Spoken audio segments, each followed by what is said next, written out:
Si os lo presentamos como José Luis Izquierdo, quizá no le reconozcáis, aunque sí lo hacemos como Mago More, podéis empezar a identificarle.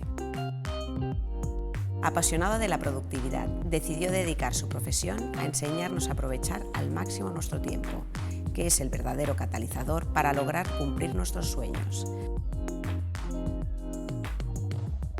Acompáñanos en esta conversación.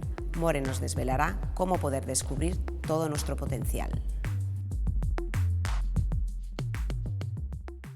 Bienvenido, More, a este espacio de Education Talks, Diálogos para Transformar. Soy Olga Morelli, responsable del Servicio de Orientación Académica, y estoy muy intrigada en cómo orientar a los estudiantes para descubrir sus superpoderes. Bueno, lo primero, muchas gracias por invitarme a la Universidad de Valladolid, CEU. Estoy muy contento y además te voy a decir por qué estoy muy contento. Porque he visto vuestro canal y he visto gente importantísima y que yo admiraba mucho, y de repente que me llaméis para hacer esto, para mí es una suerte. O sea que muchas gracias, lo primero. Y ahora iremos descubriendo poco a poco todos estos trucos que necesitan los estudiantes pues para conseguir lo que tienen que conseguir. A mí me gustaría empezar por tus orígenes. Ese chico que se va de Ávila a Madrid a estudiar Ingeniería Informática y que con el tiempo empieza llenando teatros con un cartel de completo. ¿Cómo llega la magia y el sentido del humor a tu vida? Desde pequeño siempre quería divertir a la gente. Y ya contaba chistes en el colegio y hacía de todo. Y tenía un profesor que se llamaba Don Gregorio, que era un profesor de quinto de GB, y lo recuerdo como si fuera ahora mismo. Un día nos dijo, os voy a hacer un truco de magia. Y empezaba a pasar las monedas a través de la mesa, con un vaso. Nos hacía cosas a través de la ventana, y a mí me fascinaba tanto que me fui a la biblioteca, busqué magia y encontré un libro, que todavía recuerdo el título, se llama El Gran Libro de la Magia para el aficionado y el profesional, de Patrick Page.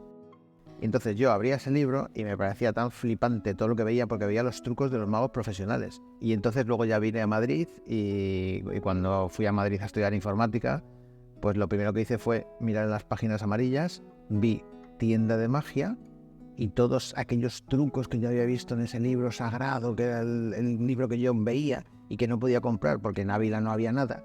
Pues ya entré en esa tienda, empecé a comprar cosas y a partir de ese momento me metí en la Sociedad Española de Ilusionismo. Conocí a Tamariz, que era la persona que más me había influido a mí en mi vida, y esos fueron un poco mis comienzos. Y luego ya empecé a simultanear mi carrera de informática con la magia, y a medida que la magia iba subiendo, la informática iba bajando. Entonces hubo un momento que ya decidí dar el salto, que no fue fácil, y me dediqué a la magia profesionalmente. Tu trayectoria profesional ha vivido un constante cambio. Bueno, es que el cambio está en mi ADN, entonces yo digo que vivo en la incertidumbre desde que empecé. Yo me hago mago a los 21 años profesional. Actuaba en pubs, donde actuaba Pepe Carroll, donde actuaba Juan Tamariz, donde actuaba Anthony Blake, que eran mis ídolos. Entonces eso me mantenía muy despierto porque tenía que estar muy al día y tenía que estar un poco a la altura. Y cuando ya me va muy muy bien de mago, un día le digo a mis padres, papá, mamá, lo dejo todo, me voy a hacer mago. Y cuando me va muy bien de mago, muy muy bien, llevaba más o menos unas 2000 actuaciones, para que te hagas una idea, veo el Club de la Comedia. Y me fascina. Y digo, wow. ¿Por qué? Porque a mí me gustaba mucho hacer reír, pero en España se hacían chistes de toda la vida. Pero el género ese americano del stand-up comedy no había venido, no se había sentado. Entonces, ¿yo qué hice? Me metí a hacer monólogos. ¿Qué hicieron mis amigos magos? No, estás loco, ¿por qué haces eso? Digo, bueno, porque me gusta ir cambiando. Cuando me va muy bien de monologuista, empiezo a montar empresas. Y entonces todos mis amigos artistas me dijeron que qué hacía montando empresas. Y empecé a montar una empresa de eventos. De repente me di cuenta que no tenía formación y hice un PDG en el IES y un programa de dirección general. Empecé a formarme a lo bestia y un día una clienta me dijo, oye, quiero que presentes un evento, pero nos gustaría encontrar a alguien que haga una charla de innovación. Y no habían encontrado a nadie. Y yo les dije, oye, yo creo que es muy sencillo, porque lo que hay que hacer es contar esto, esto, esto y esto. Y me dijo, hazla tú. Y entonces yo me quedé un poco paralizado al principio, pero luego pensé, ¿y por qué no? Y entonces hice la charla, con tan buena suerte que empezaban a llamarme para hacer charlas. Y entonces a fecha de hoy, ¿qué es lo que hago? Hago sobre todo charlas y formación, pero yo cada vez que he tenido algo incierto en mi vida, he decidido dar el salto. Ahora que te conocemos un poquito más y también preparándome la entrevista, digo, es experto en esto, en esto, en esto.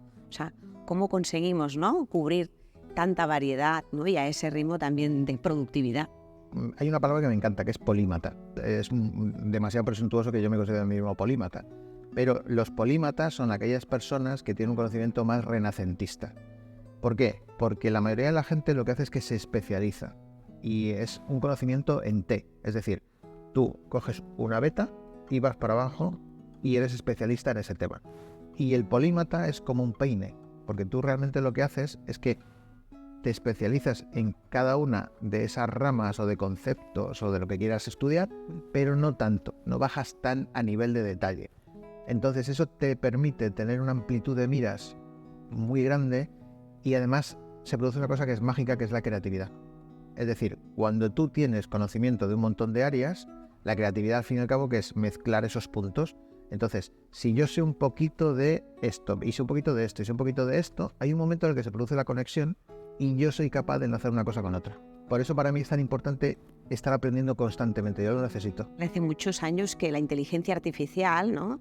Se estaba trabajando y ahora ya ha aterrizado la plataforma, ¿no? de ChatGPT y bueno, estamos todos como muy expectantes. Entonces, ¿la inteligencia artificial ha venido a sustituir al hombre? Mira, acabas de decir una frase que no te has dado cuenta, estamos todos como muy expectantes.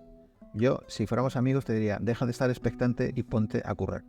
¿Por qué? Porque la gente con la que hablo está todo el mundo diciendo, ¿qué va a pasar? ¿Qué va a pasar? ¿Qué va a pasar? Pues lo que tienes que hacer es ponerte las pilas y ponerte a trabajar. Cosas que la gente no entiende de la IA. La IA es un espejo.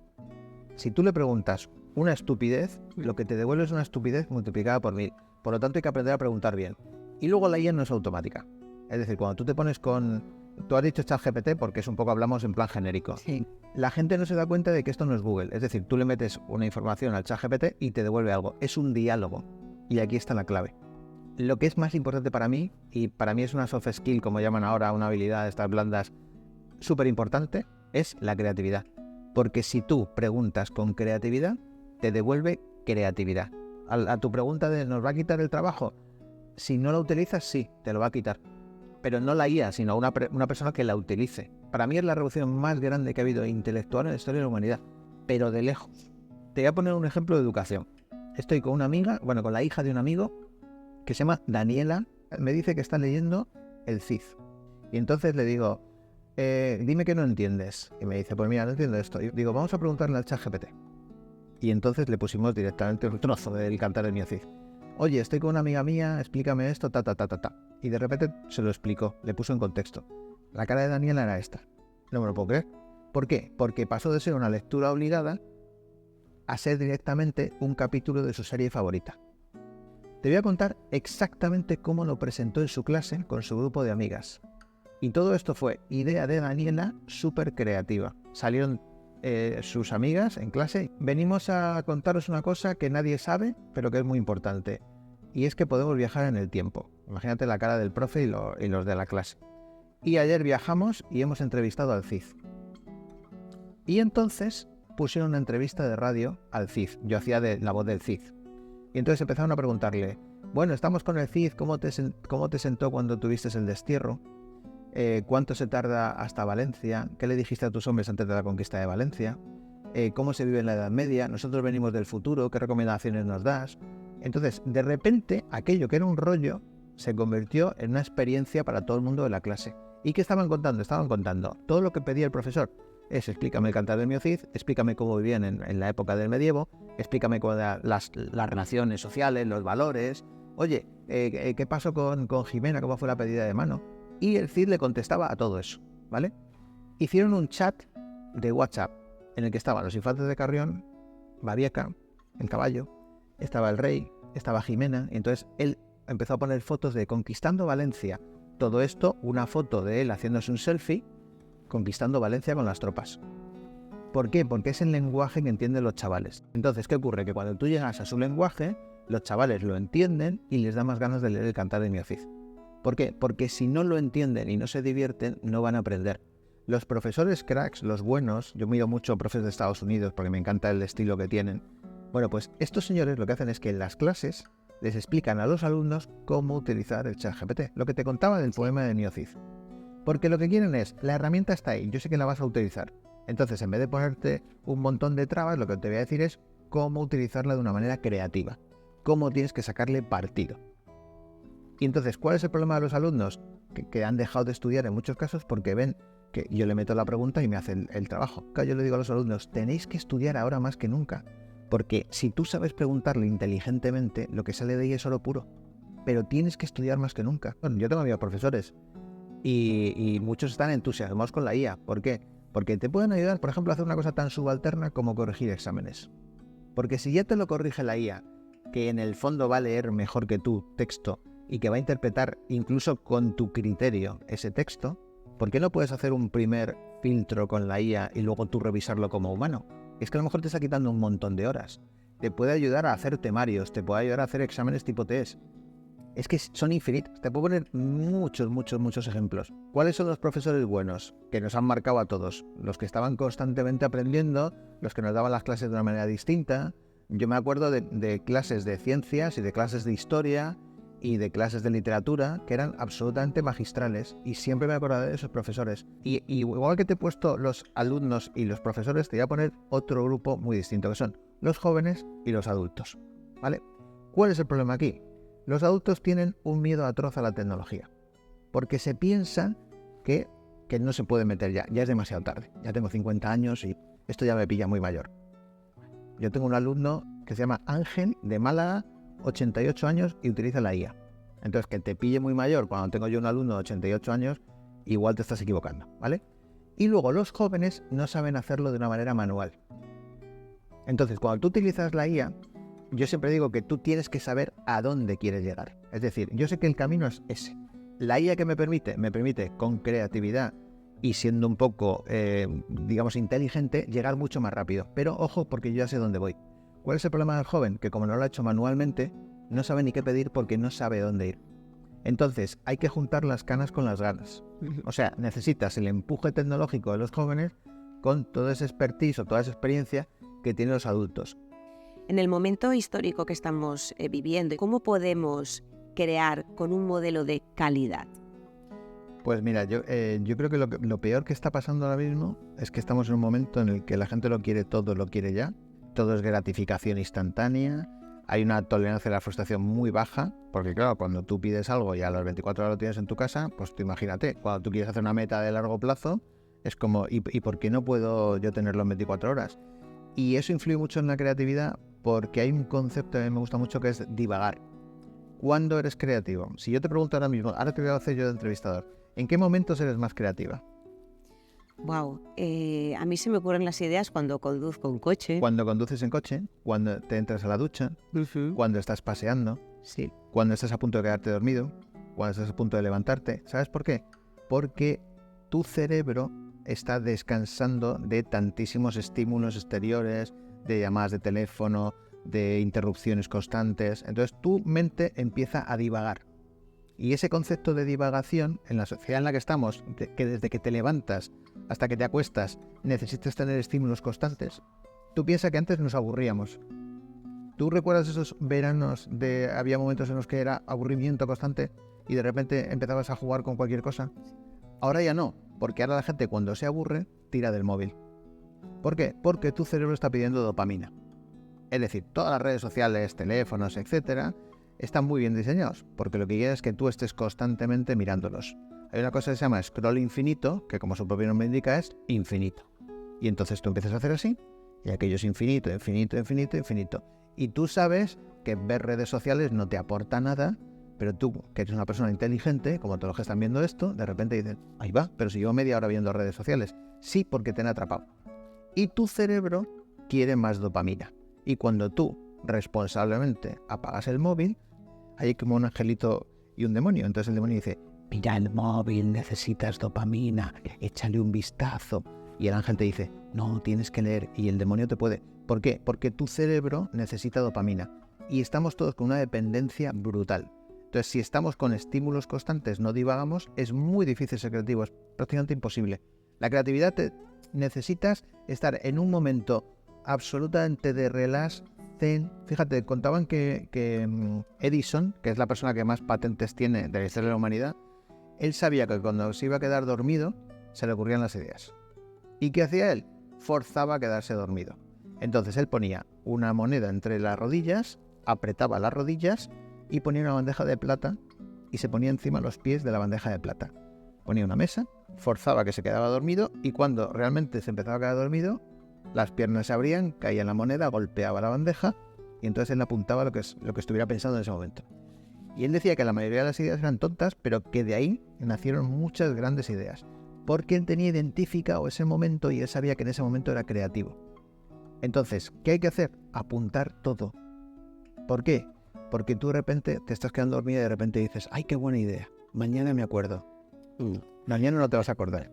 Estás en la ducha. Pues es que yo le dicto directamente al móvil. Apunta esta idea. O sea, a mí no se me olvida nada. Porque yo tengo identificado esos momentos, por ejemplo, cuando vas conduciendo. ¿Por qué cuando vas conduciendo vas como pensando tranquilamente en tus cosas? ¿No te ha pasado que has llegado a tu casa y de repente dices, oh, ¿ya has llegado? Sí, sí. Y dices, ¿qué me ha traído el Espíritu Santo? No, porque es un camino que tú te sabes y que lo haces habitualmente y entonces tú vas pensando en tus cosas.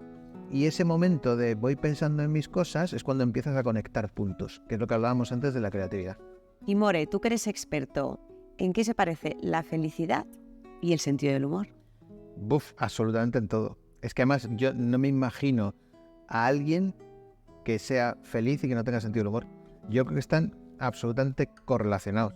El sentido del humor es la manera en la que tú ves la vida. El poema de Ramón de Campoamor, de todo depende del cristal con que se mira la vida, ¿no? Cuando te pasa algo, yo siempre digo que tú puedes pensar, fíjate, mira esto que me ha pasado a mí, qué desdicha, o puedes pensar, ¿para qué me ha pasado a mí? ¿Qué puedo aprender de esto que me ha pasado? Y yo siempre, por lo que sea, por el ADN, porque lo he vivido en casa, siempre intento mirar la manera positiva de ver las cosas, ¿no? Yo cuando nació Marcos, mi hijo que tiene parálisis cerebral, que tiene 18 años ahora, que es un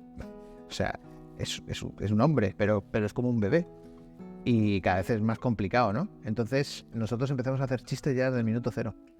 Porque yo creo que también es una válvula de escape, ¿no? Cuando tienes algo que te pasa, necesitas como hacer humor de eso que te pasa, ¿no? Para normalizarlo en primer lugar y segundo para sacar algo positivo. Nosotros hablamos, él no habla porque está muy afectado. Entonces nosotros hablamos por él. Y entonces ponemos la voz como si fuera él y nos contestamos a nosotros mismos. O sea, hacemos muchas cosas de estas porque necesitamos pasárnoslo bien. Y yo creo que el humor es una de las cosas más esenciales que puedes tener en la vida. Ahora, ¿cómo se desarrolla el humor? Pues el humor se desarrolla intentando primero acercarte a gente que tenga humor. Y luego, vete a ver comedias. Porque si estás viendo películas de miedo y películas y las noticias que son tan negativas, pues olvídate. O sea, rodéate de buen humor y eso va a hacer que tu vida sea mucho más divertida. Mira, el otro día en la newsletter esta que escribo contaba esta historia, que me la contó un amigo que me pareció fascinante. Resulta que una niña en Torrelodones, piscina municipal, todos los padres viendo, campeonato de natación, dan la salida, se tira, empieza a nadar y según llegan, una niña había ganado, otra había quedado subcampeona y esta se da cuenta de que es la tercera. Sale de la piscina y grita que lo escuchó toda la piscina. ¡Papá, medalla de bronce! ¿Qué pasaba? Que solamente había 3 competidoras. Es decir, ella podía haber optado por decir, he quedado la última, qué desastre, pero no, ella hizo su carrera y cuando terminó dijo medalla de bronce. Entonces, para mí ese es el ejemplo perfecto de cómo hay que tomarse la vida. Si nos tienes que dar tips de qué diferencia hay entre la voluntad y la motivación. Pues mira, cuando yo estaba escribiendo el libro me di cuenta que todo el mundo habla de motivación y de repente leí a José Antonio Marina, que esto lo he hablado con él muchas veces, y leí un libro suyo y me hizo un chip la cabeza, lo que llaman los ingleses, he tenido una epifanía, y de repente dije, esto es. ¿Por qué? Porque lo que te decía antes, estamos en una sociedad en la que todo es motivación, motivación, motivación. Hemos llegado a un punto en el que incluso los chavales utilizan el término motivación mal. ¿No has oído muchas veces que dicen, este es un motivado? Entonces, la motivación, yo digo que es el comienzo de las cosas. ¿Está bien estar motivado? Por supuesto, faltaría más. Pero es que la motivación dura muy poquito. Yo pensé en una metáfora para explicar esto y es que la motivación es como una cerilla y la fuerza de voluntad es como una vela. ¿Y tú al final qué quieres? Pues quieres tener la llama todo el rato encendida. Entonces yo siempre preguntaba, ¿qué prefieres? ¿Una sola cerilla y una vela o prefieres muchas cerillas sin ninguna vela? La mayoría de la gente opta por muchas cerillas sin ninguna vela y se pasa el día motivándose, se le acaba, voy a motivarme. voy a motivarme, entonces apuntar a un gimnasio, o sea, todo es como arranque. Y ese arranque es la cerilla. Pero no, hace falta la vela. Y la vela es la fuerza de voluntad. Porque con muy poquita motivación, si tú tienes fuerza de voluntad, prendes y aquello sigue encendido. Entonces, ¿qué se necesita? Que esta es la clave de todo para la fuerza de voluntad, trabajar los hábitos. Porque si tú no trabajas los hábitos, difícilmente vas a tener fuerza de voluntad. Porque la fuerza de voluntad es para lo que no te apetece, no para lo que te apetece. Y esto, si preguntas en tu entorno, hay mucha gente que dice, no, pero yo tengo mucha fuerza de voluntad para ir al gimnasio. No, a ti te apetece ir al gimnasio. ¿Qué no te gusta? ¿No te gusta hacer la cama? Hace falta fuerza de voluntad para eso. Y entonces estamos en una sociedad en la que nos han vendido la burra y nos han dicho, no, tú haz lo que te apetezca. Ya, pero es que dentro de la vida tienes que hacer muchas cosas que no te apetecen. Y luego otra cosa que a mí me resultó muy esclarecedora es, si tienes fuerza de voluntad, muy poca fuerza de voluntad, vete a metas pequeñas. Y si tienes mucha fuerza de voluntad, vete a metas grandes. No quieras correr una maratón si no has corrido 1 kilómetro en tu vida. Bueno, estos tips los trabajas en tu libro, que es muy interesante porque me lo estoy leyendo. Y hay una frase que además dices que es: no pienses en tus metas en función del fracaso a evitar, sino en función del éxito a obtener. ¿Eso es así? Sí, porque depende mucho de cómo te hables a ti mismo, es cómo consigues las cosas. Entonces, depende de si tú esa meta la verbalizas en función de lo que quieres obtener, no en lo que no quieres o en lo que quieres rechazar. Yo llamo metas de acercamiento y esa es la diferencia. Yo me quiero acercar a ese objetivo, o de alejamiento, ¿no? Entonces, la clave está en cómo te hables a ti mismo y cómo tú te plantees qué es lo que quieres obtener, ¿no? Para mí eso es absolutamente básico. Y como empresario ahora, déjame preguntarte también, ¿qué aspectos crees que el sector empresarial ha de tener en cuenta, pues, para cuidar los valores, para cuidar la cultura en este mundo, ¿no?, que comentábamos tan rápido y con proyección de futuro? Yo llevo presentando eventos de empresas durante muchos años. He visto un cambio en el estilo de dirección. Afortunadamente, a mejor. Porque antes había mucho autoritarismo en el sentido de ordeno y mando, y ahora ya no. El jefe es mucho más comprensible, el jefe es mucho más empático, es más educado, se preocupa más por la gente. Digo en general, ¿eh? Y al final, si tú no estás cercano a la gente, es muy complicado. Mira, ayer me decía un socio de una empresa muy importante que él dedica 20 minutos a tomarse un café con los chavales. Entonces se los baja el café y le dice, a ver, cuéntame. Entonces dice que normalmente se cortan y dice, no, pero cuéntame como si fuéramos colegas. Entonces le empiezan a contar. Y eso me parece maravilloso. ¿Por qué? Porque si tú estás cerca de la gente que trabaja para ti, pues automáticamente va a haber un clima de confianza y van a trabajar mucho mejor. Los chavales jóvenes están súper formados, hablan inglés espectacular, tienen ganas de comerse el mundo. ¿Y qué es lo que ocurre? Que todos estos chavales no quieren vivir para trabajar, quieren trabajar para vivir. Y esto los adultos, y cuando digo adultos me refiero a gente de mi generación, Sí. no lo entienden. Entonces yo doy muchas clases de formación a chavales jóvenes y le digo a mis compañeros adultos, les digo, es que tenéis que empatizar con ellos, tenéis que poneros en su piel, ¿vale? O sea, es gente muy preparada y que no quiere estar trabajando 16 horas al día como hemos hecho nosotros. Pues absolutamente razonable. Y que además les interesa muy poco la posesión de las cosas. Es decir, ellos quieren disfrutar las cosas. Entonces no quieren tener o un coche en propiedad, no quieren tener una casa en propiedad. O sea, no se rigen por los mismos valores. Y no digo que sean mejores ni peores, son simplemente la manera en la que ellos tienen de vivir la vida. Y me parece muy respetable. Y entonces, ¿qué pasa con los adultos? Que los adultos no entienden a estas nuevas generaciones. Entonces se quejan de que no trabajan, de que no son resilientes. Es decir, hay como una especie de confrontación. Yo no digo que tengan unos u otros razón. Lo que sí que digo es que los chavales jóvenes son los que están trabajando. Entonces hay que entenderles. Y tú que estás cerca de la gente que trabaja para ti, ¿qué consejo les darías en qué aspectos tienen que preparar en su desarrollo profesional? Cuando me preguntan, dame un solo consejo, yo le diría, lee. Lee todo lo que caiga en tus manos. Prepárate. Hay una palabra que yo digo que es mi favorita, que es learnability. Y learnability es la capacidad de aprender, desaprender y volver a aprender. Que la frase es de Alvin Toffler, que es una frase muy conocida. Yo creo que si tienes learnability, estás todo el rato formándote. Porque hoy puedes ser un especialista en lo que hablábamos antes. Tú puedes ser un especialista en té, Pero ¿de qué te sirve si mañana eso te sustituye una máquina o te sustituye una tecnología? No te sirve de nada. Y si tú lees y te formas, llegamos a la segunda característica o habilidad, que es el tener esa tolerancia al cambio. Si tú realmente no te importa nada cambiar y vives en la incertidumbre y vives cómodo en la incertidumbre, no vas a tener ningún problema, nunca jamás. Luego hay un montón más. Por ejemplo, hablar en público yo le doy muchísima importancia. Me parece que es un aspecto clave y que en España no se valora, no se entrena. Mi hijo iba a un cole inglés y tenía una asignatura que era Show and Tell. Entonces siempre tenía que hablar en público.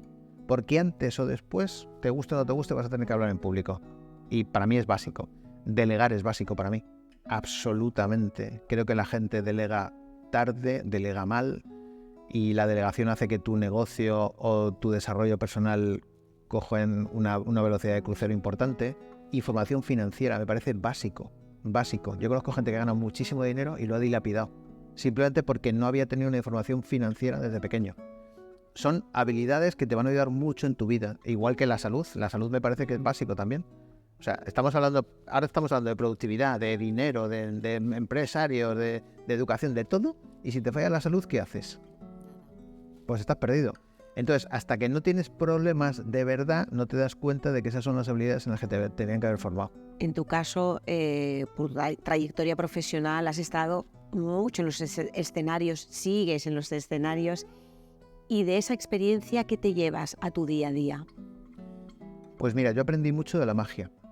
La magia, a pesar de que hace ya mucho tiempo que no hago magia, pero para mí la magia ha sido absolutamente reveladora en muchos aspectos. Primero, me enseñó a crear un guión.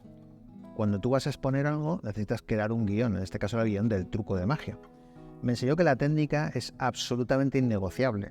Si tú haces un truco de magia, lo tienes que saber hacer perfecto. Es como cuando tú vas a presentar una propuesta a un cliente. Tú vas a presentar una propuesta, entonces la gente dice, ¿la propuesta es lo importante? No, la propuesta tiene que ser perfecta y punto. No es negociable. A partir de una propuesta perfecta, luego ya empezamos a hablar del guión. Es lo mismo que la magia. Hay una cosa que me enseñó la magia que es espectacular, y es que los magos siempre piensan en cosas imposibles. Piénsalo bien, porque si a ti te ponen un reto en tu vida laboral, el cerebro humano no quiere cambios, entonces tú vas a pensar, no, eso es imposible. Es que eso que me estás diciendo es imposible, es que ese proyecto es imposible, es que ese objetivo es imposible. El mago lo que quiere es que le den un imposible. Yo quiero hacerte flotar, partirte por la mitad, quiero que aparezcas en el otro lado. Entonces el mago parte de ese reto imposible y se busca la vida para llegar a ese imposible. Tú fíjate qué metáfora más bonita. Y en la vida normal, cuando te dicen algo que tú no te apetece o no quieres hacerlo, dices, no, eso es imposible. El mago busca el imposible y luego ya se busca la vida para llegar hasta ahí.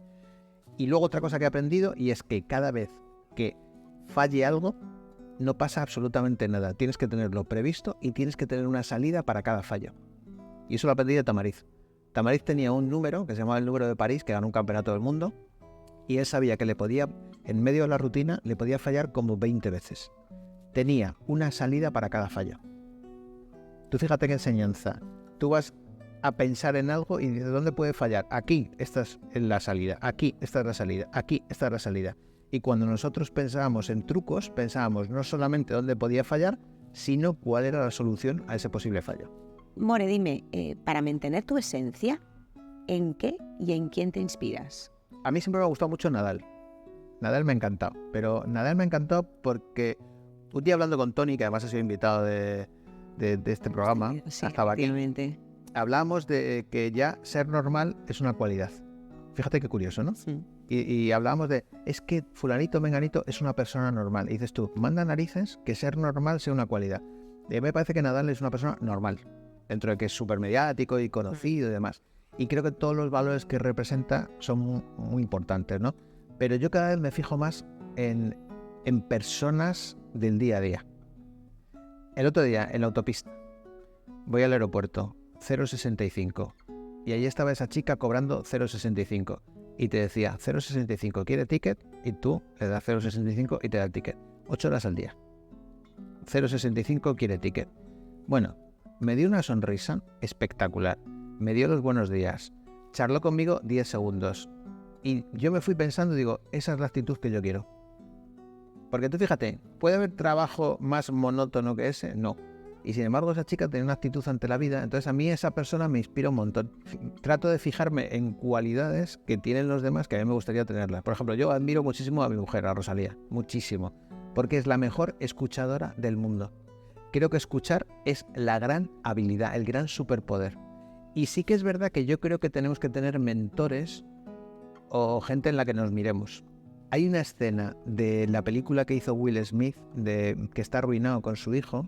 En esa película, él está desesperado, vendiendo una máquina que no le funciona, en fin, lo está pasando muy mal, ¿no? Y entonces, de repente ve a un tipo con un cochazo, se acerca y le dice, ¿le puedo hacer 2 preguntas? Y dice, sí, dígame qué hace y cómo lo hace. Ya está. ¿Por qué? Porque todo el mundo envidia tu resultado, pero nadie envidia tu esfuerzo. Entonces me encanta esa escena porque al final lo que está diciendo Will Smith es, yo quiero ser como tú, enséñame. Sí, y una vez más, ¿qué tienen que hacer los profesores? Desde mi punto de vista, fijarse en aquellos profesores que lo hacen bien. Una vez estuve haciendo una charla con David Calle y había un montón de gente en el auditorio que eran profesores y que se acercaron a David, se hicieron fotos con él y le dijeron, yo muchas veces explico contenidos como haces tú en el canal. Pues para mí eso es un ejemplo de buena docencia. Es decir, ellos que ven que sus alumnos se meten a ver a David Calle, pues vamos a ver qué está haciendo esta persona. Es lo que te decía de Will Smith. Oiga, ¿usted qué hace y cómo lo hace? Pues me voy a fijar en eso. Sí, son personas que te inspiran, ¿no? Y que gracias a ello aprendes. Claro. En esta entrevista nos has ofrecido un viaje, has hablado de la familia, de los maestros, de los docentes, de las empresas, de toda esta trayectoria profesional tan variada. ¿Qué último consejo o anécdota nos darías, More? Que el gran consejo para mí es ve siempre a la parte emocional, no vayas a la parte racional. Seguramente hayas oído muchas veces que el dato mata el relato. Y yo digo, no, estáis equivocados los que decís eso. Porque los que decís el dato mata el relato, los hechos son lo que realmente son irrefutables. Yo no digo que no racionalmente, pero la gente no compra argumentos racionales, la gente compra argumentos emocionales. Entonces, hace muy poco murió Kahneman, premio Nobel de Economía, en el 2002 creo que fue, bueno, con su compañero. Y entonces ellos tenían un libro que se llama Pensar rápido, pensar despacio. Kahneman desmontó por completo todo ese sistema que teníamos de creencias de que somos seres racionales. Lo que él explicó es, tenemos un cerebro uno que va muy rápido, que es un cerebro emocional, un cerebro límbico, un cerebro intuitivo, que va a esta velocidad y que es el que nos hace decidir. Y después tenemos el cerebro 2. El sistema 2 es un cerebro racional, lento, farragoso. Y entonces, ¿qué pensamos los seres humanos? ¿Que somos racionales? No, los seres humanos somos emocionales. Pero en el fondo, lo que hay que hacer siempre es estimular, contar historias. ¿Nos sirve para educar? Sí. ¿Nos sirve para vender? Sí. Siempre cuenta historias, siempre vete a la parte emocional. Si yo consigo que tú te rías, que hemos hablado del humor, ¿qué es lo que ocurre? Que yo ya te desmonto, yo ya te tengo, emocionalmente te he captado, luego ya te intento convencer racionalmente. Entonces, para mí ese es el gran consejo. Ve siempre a la parte emocional y después justifícalo racionalmente, porque el cerebro funciona así. Muchísimas gracias, More, por todo lo que nos has compartido. Esperemos que bueno, todos los que nos han seguido pues que se inspiren, ¿no? Y que aprendan de ello. Realmente para mí ha sido un verdadero placer y voy a tener muy en cuenta ese foco en la parte emocional y también en la racional. Muchas gracias. Pues muchas gracias a vosotros. Ha sido un auténtico placer.